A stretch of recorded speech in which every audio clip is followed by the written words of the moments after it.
അപ്പോൾ ഇന്നിതാ രണ്ടാമത്തെ സ്റ്റെപ്പ് പാത്രമാണ് കഴുകുന്നത്. ഒരു സ്റ്റെപ്പ് രാവിലെ അമ്മ കഴുകി വെച്ചായിരുന്നു. ഇതിപ്പോൾ രണ്ടാമത്തെ സ്റ്റെപ്പ് പാത്രമാണ്. ഇത് രണ്ടിലൊന്നും ഒതുങ്ങില്ല കേട്ടോ, ഇങ്ങനെ ബാക്കിൽ നിന്ന് വന്നുകൊണ്ടേ ഇരിക്കും. അപ്പോൾ ഇപ്പോൾ കിടന്ന പാത്രങ്ങളൊക്കെ ഒന്ന് ഞാനൊന്ന് കഴുകി അതാത് സ്ഥാനത്ത് അടുക്കി വെച്ചിട്ടുണ്ട്.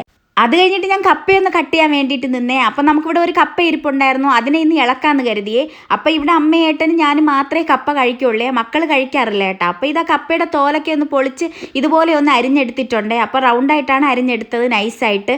അപ്പോൾ അരിഞ്ഞിട്ട് ഞാനൊന്ന് വേവിക്കാൻ വേണ്ടി വെച്ച്. ആ കപ്പ അരിയുന്ന കൂട്ടത്തിൻ്റെ വായിലും കൂടെ പോകുന്നുണ്ട് കേട്ടോ. എനിക്ക് ഈ ഒരു കപ്പ ഭയങ്കര ഇഷ്ടമാണ് പച്ചയ്ക്ക് കഴിക്കാൻ വേണ്ടിയിട്ട്. അങ്ങനെ ഇതാ ഞാൻ അടുപ്പത്തോട്ട് അതും വേഗം വെച്ചിട്ട് പിന്നെ നിന്നത് മീൻ കഴുകാൻ വേണ്ടിയിട്ടാണ്. അപ്പോൾ ഇന്നലെ വാങ്ങിച്ച അയല മീനായിരുന്നു, അതിനെ ഇതാ ഫ്രിഡ്ജിൽ വെച്ചിരുന്നിട്ട് ഇന്ന് ഐസ് പോയപ്പോൾ കഴുകാൻ വേണ്ടി എടുത്തതാണ്. അപ്പോഴാണ് ഒരു സംഭവം കണ്ടത് കേട്ടോ. നമ്മുടെ അയല മീൻ ഒരു മീനിനെ പിടിച്ച് വിഴുങ്ങി വെച്ചിരിക്കുന്നത്. അപ്പോൾ അത് ഫുള്ള് വിഴുങ്ങുന്നതിന് മുമ്പ് തന്നെ അവർ വലയിട്ട് പിടിച്ചെന്ന് തോന്നുന്നു കേട്ടോ. പാവ മീൻ, അതിൻ്റെ ലാസ്റ്റത്തെ ആഗ്രഹം പോലും അതിന് സാധിക്കാൻ പറ്റിയില്ലായിരുന്നേ.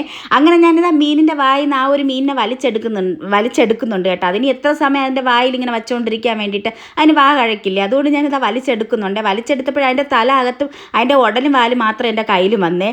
അങ്ങനെ മീനും ഞാനും തമ്മിലുള്ള കുറച്ച് നേരത്തെ മൽപ്പിടുത്തം കഴിഞ്ഞിട്ട് ഞാൻ അതിനത് കട്ട് ചെയ്യാൻ വേണ്ടി നിന്ന് കേട്ടോ. അപ്പോൾ ഈ ഒരു അയല മീൻ കിട്ടുമ്പോൾ എനിക്ക് സന്തോഷമാണ്, പെട്ടെന്ന് കട്ട് ചെയ്ത് തീർക്കാൻ പറ്റുമോ അയല മീൻ.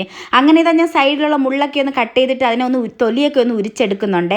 എന്നിട്ട് ഇതാ ഇന്ന് കറിക്ക് വേണ്ടിയിട്ടാണ്. അപ്പോൾ ഇന്ന് തേങ്ങ അരച്ച് കറി വെക്കാമെന്ന് കരുതി. അപ്പോൾ ഇതാ ഞാനെല്ലാം ഉരിച്ചെടുത്ത് പിന്നെ എല്ലാം കഴുകിയെടുത്തപ്പോഴാണ് ഒരു കാര്യം ഓർമ്മിച്ചത് കേട്ടോ. ഉപ്പും മഞ്ഞൾപ്പൊടി ഇട്ട് വെച്ചില്ല. അപ്പോൾ ഏട്ടൻ എപ്പോഴും പറയാറുണ്ട് മീൻ വാങ്ങിക്കുമ്പോൾ മഞ്ഞൾപ്പൊടി ഉപ്പൊക്കെ ഇട്ട് വയ്ക്കാൻ വേണ്ടിയിട്ട്. ഞാൻ എന്ന് മറന്നു പോകും. ഇന്നിതാ ഓർമ്മ വന്നപ്പോൾ ഇന്ന് എടുത്തിട്ടതാണ്. അപ്പോൾ എന്തെങ്കിലും വിഷം ഉണ്ടെങ്കിൽ പോകട്ടെ എന്ന് കരുതി. അങ്ങനെ ഇത് അതും റെസ്റ്റ് ചെയ്യാൻ വെച്ചപ്പോഴത്തേക്കും നമ്മുടെ കപ്പ വെന്തിട്ടുണ്ടായിരുന്നേ. എന്നിട്ട് ഞാനിത് നല്ലതുപോലെ ഇളക്കി എടുക്കുന്നുണ്ട് കേട്ടോ. ഇതിങ്ങനെ ഇളക്കേണ്ട ആവശ്യമൊന്നും ഇല്ലായിരുന്നു, നല്ലതുപോലെ വെന്തിട്ടുണ്ടായിരുന്നേ. എന്നാലും എൻ്റെ ഒരു സംതൃപ്തിക്ക് വേണ്ടിയിട്ട് ഞാൻ ഇളക്കിയതാണ്. എന്നിട്ട് ഇതാ അപ്പോഴത്തേക്കും നമ്മുടെ മീനൊക്കെ മഞ്ഞൾപ്പൊടിയിലൊക്കെ ഒന്ന് കുളിച്ച് വന്നിട്ടുണ്ടായിരുന്നേ. അതിനെ ഒന്നും കൂടെ ഇട്ട് കുളിപ്പിച്ചിട്ട് ഇതാ മീനൊക്കെ ഒന്ന് ഞാൻ അടുപ്പത്തോട്ട് വെച്ചേ. മീനിന്ന് തേങ്ങ അരച്ച് കറി വയ്ക്കാൻ വേണ്ടിയിട്ടാണ്. ഇത് അരപ്പൊക്കെ അരച്ച് പുളിയൊക്കെ ഒഴിച്ച് ഒന്ന് കലക്കി ഇത് അടുപ്പത്തോട്ട് വെച്ചിട്ടുണ്ട്.